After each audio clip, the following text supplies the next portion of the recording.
ল'ব সিদ্ধান্ত সেইটোৱে হ'ব আৰু দলৰ সিদ্ধান্তৰ উৰ্ধত আমি নাই দলৰ সিদ্ধান্তৰ মতে আমি মানে ধৰক মানে কি কয় কৰ্মী হিচাপে কাম কৰি আছোঁ এতিয়া বিজেপিয়ে এজিপি বিজেপি মিত্ৰজোঁটৰ এইখিনিতে আছে আৰু সেইফালে আছে আপোনাৰ BPF আছে UPPL আছে যিটো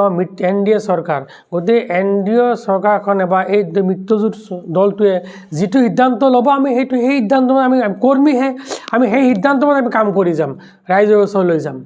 ইয়াত যে আমি যে এইটো লাগিব সেনেকুৱা নহয় দলে যিটো কয় সেইটোৱে হ'ব আপুনি যোৱা বছৰৰ টিকেট পাইছিলে এইবাৰৰ ডেলিমিটেশ্যন হোৱাৰ পিছত ভোটাৰ পেটাৰ্ণটো অকণমান সালসলনি হৈছে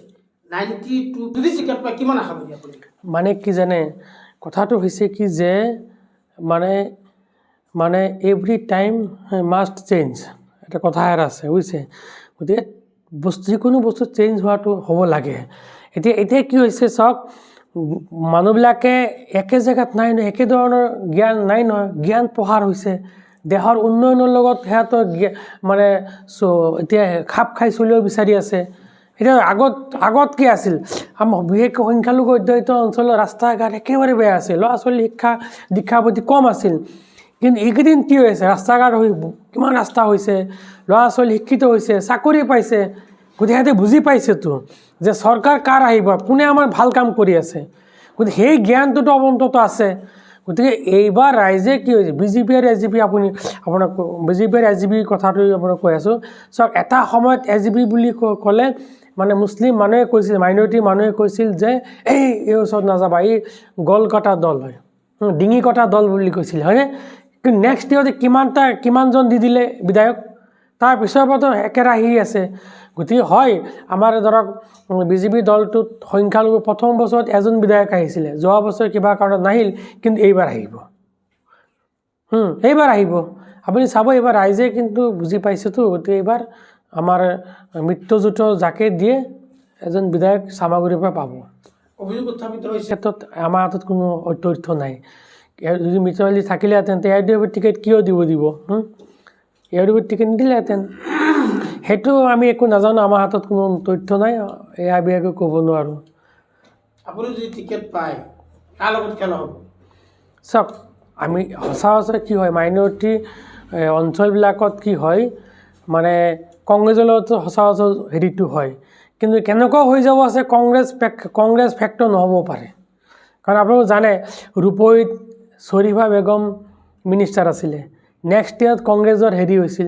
পিছত নেক্সট বাৰ যেতিয়া সাধাৰণ নিৰ্বাচন হ'ল এছেম্বলি বিধানসভা নিৰ্বাচন হ'ল তেখেতে 13,000 ভোট পাইছিলে এনেকুৱা হৈ যাব আছে চামাগুৰিতো কংগ্ৰেছ 13,000 ভোট পাব মাত্ৰ বেছি নাপায় তাতকৈ বেলেগে অলপ বেছি পাই যাব পাৰে বুজিছে কাৰণ মানুহে কংগ্ৰেছৰ প্ৰতি মোহ ভংগ সম্পূৰ্ণৰূপে হৈছে 2026 যদি বিজেপিৰ পৰা আপুনি চাওক যোৱা বছৰ আমি 42% ভোট পাইছোঁ 42% বহুত ভোট পাইছোঁ এটা হেৰি জিকিব হ'লে 45-50% এনেকুৱা 45 এনেকুৱাই লাগে আৰু যোৱাবাৰ 42% মাইনৰিটি ডাইৰেক্ট মাইনৰিটি ভোট পাইছোঁ আৰু যোৱাবাৰ কি হৈছিলে আমি যিহেতু প্ৰথম বাই ইলেকশ্যনটো আমি এটা খেলা হৈছিলে কিন্তু বাই ইলেকশ্যন জিকাৰ পিছত মানুহখিনি মাইণ্ডটো চেঞ্জ হৈ গ'ল যে চৰকাৰৰ লগত থাকিব লাগিব আমি চৰকাৰৰ বিপক্ষে থাকি আমি একো লাভ নাই সেই কথাটো ৰাইজে বুজি পাইছে আৰু ইয়াত 92 পইণ্ট ছামথিং যদিও মাইনৰিটি হয় ইয়াৰ মানুহখিনি সচেতন হয় আপুনি চাব গাঁৱে গৈ চাব মানুহবিলাকে চবেই কয় যে আমি এইবাৰ বিজেপিৰ লগত আছোঁ আৰু বিজেপিৰ যিবিলাক আঁচনি দিছে আপুনি দেখিছে যিবিলাক আঁচনি দিছে আপোনাৰ অৰুণোদয় এতিয়া 5,000 পৰা 8,000 টোটেল হৈ গ'ল তাৰপিছত নিযুত মইনা দিলে এতিয়া বাবু আঁচনি আহি আছে লাখপতি দিদি যিটো আহিলে আৰু কিমান ইণ্ডাষ্ট্ৰিয়েল লোন ছাবচিডি দি আছে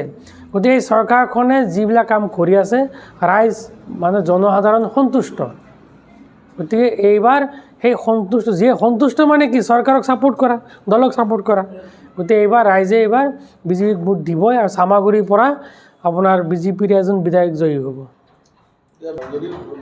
সকলো দলসমূহ একলগ হৈ যায় বিজেপিয়ে পৰাস্ত কৰিব পাৰিব ন চাওক আপুনি এটা থালত ধৰক আপুনি ভাত ল'লে তাৰে আধা ভাতটো আপোনাৰ নিজৰ আৰু তাতকৈ কম ভাতখিনি বেলেগৰ আপোনাৰ ভাতটোতো ভাগ কৰিব নোৱাৰে, সেই কম থকাটো চবেই মিলাই মিলাই নিব লাগিব। গতিকে এইটো অৱস্থা এনেকৈ হৈছে। এতিয়া আমাৰ যিখিনি BJP 92 পৰা 103লৈকে যিখিনি আছে, এইখিনিতো ভাগ বতৰা নহয়, এইখিনিতো BJPৰে থাকিব। বাকী যিখিনি আছে ধৰক তাৰ পৰাও নাপায়। আপুনি এইবাৰ চাব যে অসমত মানে যিটো পৰিৱেশ দেখা পাই আছোঁ, কংগ্ৰেছৰ বিধায়কৰ সংখ্যা এটা টমটমৰ যাত্ৰীৰ সমান হ'ব। এতিয়া মুখ্যমন্ত্ৰীয়ে কয় যে আমাৰ চাওক উচ্ছেদটো কি হয় জানে, এইটো সুপ্ৰিম কোৰ্টৰ এটা বাৰ্তিক আছে, প্লাছ আগৰ চৰকাৰে কিছুমান নিয়ম নীতি কৰি থৈ গৈছে, সেইবিলাক এতিয়া ইমপ্লিমেণ্টেশ্যন হৈ আছে। কিন্তু আমাৰ ৰাইজৰ ফালৰ পৰা কিছুমান মানুহে মানে বহুত মানুহে কৈ আছে যে আমাকতো উচ্ছেদটো এতিয়া কৰিছে আৰু 15 বছৰ আগত কৰিব লাগিছিল, কাৰণ কংগ্ৰেছে আমাক ভুৱা অন্ধকাৰত ৰাখি আমাক এইখিনি কৰিলে। আৰু এই চৰকাৰখনে যিহেতু